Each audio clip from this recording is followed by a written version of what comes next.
नमस्ते। लोगों ने आराम किया और छुट्टी पूरी की। लोगों ने आराम किया और छुट्टी पूरी की। यकूम मई को भी मजदूरों ने मजदूरी की। यकूम मई को भी मजदूरों ने मजदूरी की। है तो ये शेर अफजल खान का मजदूरों के लिए, लेकिन ऐसा लगता है कि अफजल खान ने ये शेर, ये पंक्तियां बिल्कुल शिक्षा मित्रों और अनुदेशकों के लिए लिखी हैं। मैं ऐसा क्यों कह रहा हूं?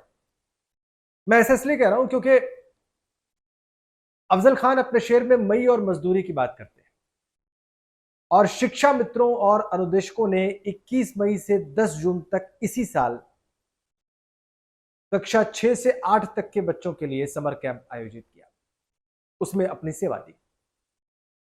जब सारा देश गर्मी में अपने आप को छुपाकर बैठा हुआ था कि उसे लू न लग जाए, उसे धूप की भभक से राहत मिले, उस वक्त सुबह 7 बजे ये शिक्षा मित्र और अनुदेशक अपने विद्यालय पहुंच जाते थे और 7 से 10 तक वहां पर जो बच्चे उपस्थित होते थे, जो छात्र छात्राएं आते थे, उनको योगाभ्यास करवाते थे, उनको तरह तरह की विधाएं बताते थे, सिखाते थे, जैसा कि शासन की मंशा थी। इस काम का उनको मेहनताना मिलना था 6,000 रुपए मात्र। और ये 6,000 रुपए इन शिक्षा मित्रों और अनुदेशकों को आज तक, जब मैं आपसे इस वक्त बात कर रहा हूं, नहीं मिला है। 2.5 महीने से ज्यादा का वक्त हो गया। 21 मई से 10 जून तक ये कैंप आयोजित किए गए थे और आज 1 सितंबर की तारीख में मैं आपसे बात कर रहा हूं, इनको ये 6,000 रुपए नहीं मिले। अब सोचिए, जिनका मानदेय ही 10,000 और 9,000 रुपए हो महीने का, उन्होंने मेहनत की, समर कैंप आयोजित किया, बच्चों को विविध कलाएं सिखाई, उनके विकास में अपना योगदान दिया, तब जबकि ज्यादातर रेगुलर शिक्षक घर बैठे थे, गर्मी की छुट्टियों का आनंद ले रहे थे, उसका मेहनताना भी इन शिक्षा मित्रों को नहीं दिया गया। 96,000 करोड़ से ज्यादा शासन ने स्वीकृत किए थे इस समर कैंप के आयोजन के लिए और उसमें इन शिक्षा मित्रों और अनुदेशकों को मिलना था 6,000 रुपए।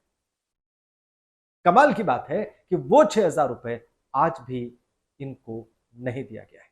अच्छा, इस समर कैंप के दौरान जो स्टेशनरी का खर्च था 2,000 रुपए का, कई शिक्षा मित्रों और अनुदेशकों का कहना है कि वो 2,000 रुपए भी उनको नहीं मिले हैं।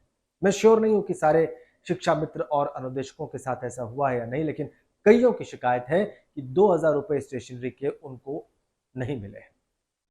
अब आप सोचिए, जिनका मानदेय ही, मैं फिर कहने को मजबूर हूं, जिनका मानदेय ही 9,000 और 10,000 रुपए हो, जो बड़ी मुश्किल से अपना घर चला पाते हो, बड़ी मुश्किल से जिंदगी जी रहे हो, उन्होंने खर्च किया, समय दिया, मेहनत की उस गर्मी में, और उनको ये छोटे छोटे भुगतान 3 महीने हो जाएंगे थोड़े दिनों में, नहीं किए गए।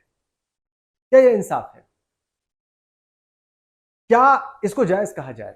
उस समाज में, उस देश में, उस संस्कृति में जहां पर यह कहा जाता है कि मजदूर का पसीना सूखने से पहले उसको मेहनताना मिल जाए, जहां पर नीति नियंता और शासन में बैठे लोग ये कहते हो कि संस्कार और अनुशासन समाज के लिए बहुत जरूरी है और उनका दल संस्कारिक है और अनुशासन की बात करता है।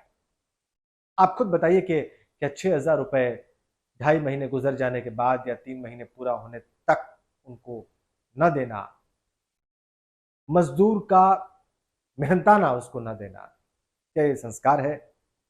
क्या ये अनुशासन है? ये सवाल मैं आपके सामने रखता हूं।